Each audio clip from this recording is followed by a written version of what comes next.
ഞാൻ പറയട്ടെ സഹോദരന്മാരെ, അപ്പൊ ആ മഹാന്മാരായ ഇമാമിങ്ങൾ അവരുടെ അപാരമായ ബുദ്ധി കൊണ്ട് ഖുർആനിൽ നിന്നും ഹദീസിൽ നിന്നും നിയമങ്ങൾ കണ്ടെത്തിയിട്ടുണ്ട്. ആ കണ്ടെത്തിയ മഹാന്മാരെ പിന്തുടർന്നാണ് ലോക മുസ്ലിമീങ്ങൾ മുഴുവനും ജീവിച്ചുകൊണ്ടിരിക്കുന്നത്. ആ ഇമാമിങ്ങളെ അങ്ങ് തള്ളിയിട്ട് ഓരോരുത്തരും വിവരമില്ലാത്തവൻ, ബുദ്ധിയില്ലാത്തവൻ മതം പറയാൻ ഒരുങ്ങിയാൽ യഹൂദികളുടെ ഉദ്ദേശം നിറവേറുന്നു. യഹൂദികളുടെ ഉദ്ദേശം എന്താണെന്ന് ഞാൻ സൂറത്തുൻ നിസാഇൽ നോതി കൽപ്പിച്ചില്ലേ? വയുരീദൂന അൻ തദില്ലു സബീൽ. നിങ്ങൾ വഴിപിഴക്കലാണ് യഹൂദികൾക്ക് വേണ്ടത്.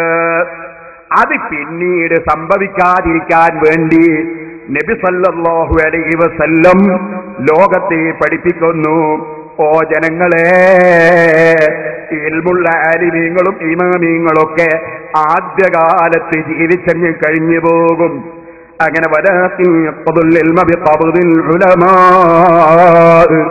വലിയ വലിയ ആലിമീങ്ങളായ പണ്ഡിതന്മാരായ ഇമാമീങ്ങൾ അവരൊക്കെ അല്ലാഹു തആല ആദ്യകാലത്ത് തന്നെ ജീവിപ്പിച്ചവനങ്ങ് പിടിച്ചെടുക്കും.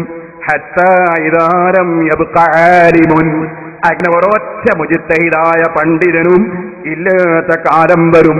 അപ്പോൾ ലോകത്തൊരു കാര്യം സംഭവിക്കും. അതെന്താണ്? യഹൂദികളെ ചാണിന് ചാണായി പിന്തുടരുന്ന ഒരു കക്ഷികൾ വരുമെന്ന് പറഞ്ഞില്ലേ?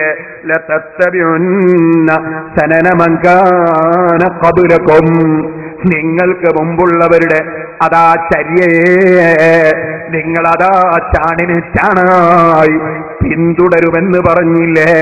ആ കക്ഷികളുടെ സ്വഭാവം എന്തായിരിക്കും? നബി സല്ലല്ലാഹു അലൈഹി വസല്ലം തങ്ങൾ പറയാണ്, ഇത്തഖദന്നാസു റൂസൻ ജുഹാലാ, വിവരമില്ലാത്ത ചില ആളുകളെ ചില ജനങ്ങൾ നേതാക്കന്മാരാക്കും.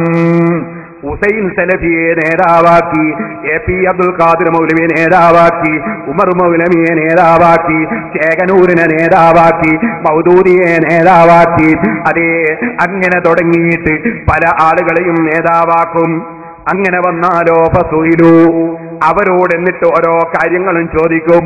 നമുക്ക് ചേച്ചിയെട്ടിയിലൊരു പ്രസംഗം വേണം, ചോദ്യത്തിനൊരു മറുപടി വേണം. അങ്ങനെ അവരോട് വന്ന് ചോദിക്കപ്പെടും. എന്നാൽ അവരെന്ത് ചെയ്യും? അവര് സ്വന്തം തന്നെ മറുപടി അങ്ങ് പറയും. ഞങ്ങൾക്കെന്താ ഷാഫി ഇമാം ആയിക്കൂടെ, ഞങ്ങൾക്കെന്താ അബൂ ഹനീഫ ആയിക്കൂടെ എന്ന നിലക്ക് അറിവില്ലാതെ അവർ മതത്തിന്റെ നിയമം പറയും. ഫവല്ലൂ, പറഞ്ഞ ഈ കക്ഷികൾ പിഴച്ചു. അവല്ലൂ, അവരനുയായികളെ പിഴപ്പിക്കുകയും ചെയ്തു. ഇത് ലോകത്ത് സംഭവിക്കുമെന്ന് മുഹമ്മദുർ റസൂലുള്ളാഹി സല്ലല്ലാഹു അലൈഹി വസല്ലം അന്ത്യനാൾ വരെയുള്ള അവിടുത്തെ ഉമ്മത്തുകൾ പിഴച്ചു പോകാതിരിക്കാൻ വേണ്ടി, യഹൂദികളെ പദ്ധതിയിൽ കുടുങ്ങാതിരിക്കാൻ വേണ്ടി അല്ലാഹുവിന്റെ റസൂല് നേരത്തെ തന്നെ നമുക്ക് വിവരം തരുന്നു. സഹോദരന്മാരെ, അറിവുള്ളവർക്കാണ് ഇമാമുകൾ എന്ന് പറയുന്നത്. അന്യ മുസ്ലിം സഹോദരന്മാര് ചിന്തിക്കണം. കഴിഞ്ഞ പ്രാവശ്യം ഞാനിവിടെ വ്യക്തമായ ശക്തമായ പ്രമാണത്തിന്റെ അടിസ്ഥാനത്തിൽ പ്രസംഗം നടത്തിയപ്പോ അദ്ദേഹം വിട്ട ക്ലിപ്പ് കേട്ടില്ലേ നിങ്ങള്? കരയുദ്ധത്തിന്റെ ക്ലിപ്പ്. അതിനു മുമ്പ് ഞാൻ എത്ര ആയത്തോതിയിരുന്നു മൗലവി? കരയുദ്ധം പറയുന്നതിന് മുമ്പ് ഞാൻ ഖുർആനിൽ നിന്ന് എത്ര ആയത്തുദ്ധരിച്ചിരുന്നു?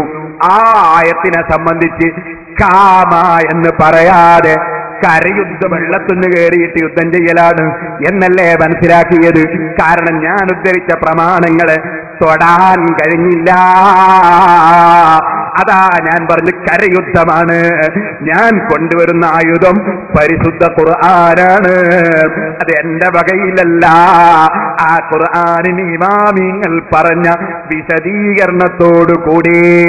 കാരണം എനിക്ക് സ്വന്തം ഖുർആൻ നോക്കി പറയാൻ ഞാൻ വലിയ വിവരമുള്ള ആളാണെന്ന് വാദിക്കുന്ന അഹങ്കാരം എനിക്കില്ല കേട്ടോ.